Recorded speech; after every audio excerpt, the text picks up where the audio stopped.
నేను మోనార్కుని అనేది వైఎస్ జగన్మోహన్ రెడ్డిని దగ్గరగా చూసిన వాళ్లు చెప్పే మాట. జగన్ తీరు మొదటి నుంచి అంతే. తాను చెప్పిందే వేదం, చేసిందే చట్టం అని జగన్ చెప్తారనేది సన్నిహితుల మాట. ఆయన మాట వినలేదనే ప్రభుత్వ ప్రధాన కార్యదర్శిగా ఉన్న ఎల్వి సుబ్రహ్మణ్యంని తీసేశారనేది సచివాలయంలో బంట్రోతు మొదలు అత్యున్నత స్థాయి పదవులు అనుభవించే వారి వరకు తెలుసు. అందుకే ఎవరైనా సరే జగన్ క్యాబినెట్ కి వెళితే ఎదురు ప్రశ్నించడం, మారు మాట్లాడడం జరగదు. అది మంత్రివర్గ సమావేశమైనా, కలెక్టర్ల రివ్యూ అయినా, ప్రెస్ మీట్ అయినా సరే పెట్టింది తిని చెప్పింది రాసుకుని బయటకి రావాల్సిందే.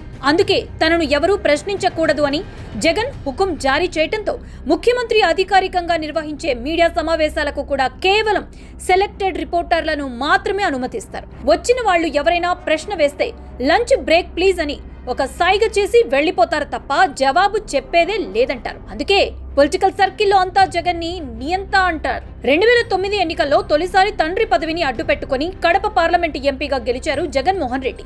ఆ తర్వాత నుంచి ప్రతి విషయంలో కుటుంబ సభ్యుల అండతోనే సీఎం కుర్చీ ఎక్కారు. వైఎస్ రాజశేఖర్ రెడ్డి మరణం తర్వాత కుటుంబ సభ్యుల అండతోనే వైసీపీ ప్రారంభించారు.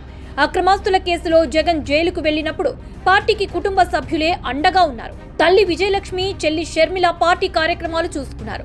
ఉమ్మడి ఆంధ్రప్రదేశ్ లో షర్మిల ఏకంగా 3000 కిలోమీటర్ల దూరం పాదయాత్ర చేశారు కూడా. ఇక 2014 ఎన్నికల్లో విశాఖ పార్లమెంట్ నుంచి వైఎస్ విజయలక్ష్మి వైసీపీ తరపున పోటీ చేసి ఓడిపోయారు కూడా.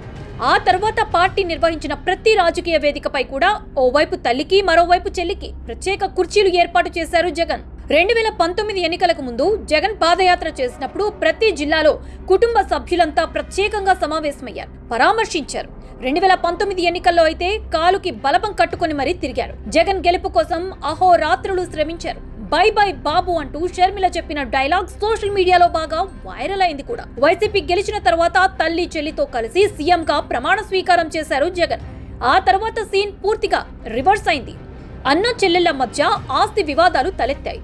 రాజకీయంగా జగన్ కి అండగా ఉన్న తల్లి, చెల్లి దూరమయ్యారు. పైగా జగన్ పైనే షర్మిల విమర్శలు చేశారు. తల్లి విజయలక్ష్మి కూడా తన మద్దతు జగన్ కి లేదని పరోక్షంగా చెప్పేశారు. మరోవైపు సొంత బాబాయ్ కుమార్తె డాక్టర్ వైఎస్ సునీత కూడా టార్గెట్ జగన్ అన్నట్లుగా ఆరోపణలు చేస్తున్నారు. దీంతో తనకు కుటుంబం అండలేదని జగన్ తెలుసుకున్నారు. నా వల్లే 2019 ఎన్నికల్లో వైసీపీ గెలిచిందని భావించిన జగన్ కి 2024 ఎన్నిక ఫలితం షాక్ ఇచ్చింది. అటు కుటుంబ సభ్యులు దూరం అవ్వడం, ఇటు అధికారం కోల్పోవడంతో తనకు అండగా ఎవరున్నారనే వేటలో జగన్ ఉన్నట్లు తెలుస్తోంది. ఏ రాజకీయ పార్టీకైనా కార్యకర్తలే బలం. తెలుగుదేశం పార్టీకి తొలి నుంచి అండగా నిలిచింది కార్యకర్తలే. అందుకే పార్టీ స్థాపించినప్పుడే సమాజమే దేవాలయం, ప్రజలే నా దేవుళ్ళు అనే స్లోగన్తోనే ఎన్నికలకు వెళ్లారు నందమూరి తారక రామారావు. అప్పటి నుంచి ఇప్పటి వరకు అదే మాటను టీడీపీ అనుసరిస్తోంది. కార్యకర్తకు చిన్న ఇబ్బంది వచ్చినా సరే అధినేత చంద్రబాబు స్వయంగా స్పందిస్తారు. కానీ జగన్ మాత్రం ఇందుకు పూర్తి భిన్నంగా వ్యవహరించారు. పాదయాత్ర చేస్తున్నప్పుడు ముద్దులు, సెల్ఫీలు, భుజం మీద చేతులతో దగ్గరకు తీసుకున్నారు. కానీ గెలిచిన తర్వాత నుంచి పరదాల మాటునే నడిచారు. తాడేపల్లి ప్యాలెస్ లోకి సామాన్యులకు కాదు కదా, ఎమ్మెల్యేలు, మంత్రులకే అనుమతి లేదు. దీంతో జగన్ తీరుపై పార్టీ నేతలే విమర్శలు చేశారు. వైసీపీలో ఉన్న నేతలు, కార్యకర్తలు చాలా మంది వైఎస్ఆర్ అభిమానులే. తండ్రి పేరు చెప్పే జగన్ అధికారంలోకి వచ్చారు. ఆ తర్వాత ఆయన ఫోటో తీసేసి అన్ని పథకాలకు తన పేరు పెట్టుకున్నారు కూడా. ఎన్నికల్లో ఘోర పరాజయం తర్వాత అసలు విషయం తెలిసినట్లుంది. అందుకే మళ్లీ కార్యకర్తలను తెర మీదకి తీసుకువస్తున్నారు జగన్.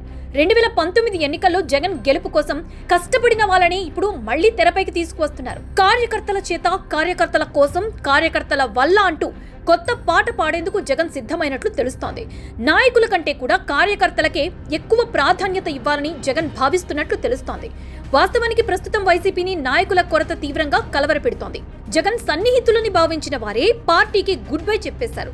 ఉన్న వాళ్లు కూడా కేసుల భయంతో బయటికి రావడం లేదు. చివరికి పార్టీ చేపట్టిన కార్యక్రమాలకి కూడా నేతలు ముఖం చాటేస్తున్నారు.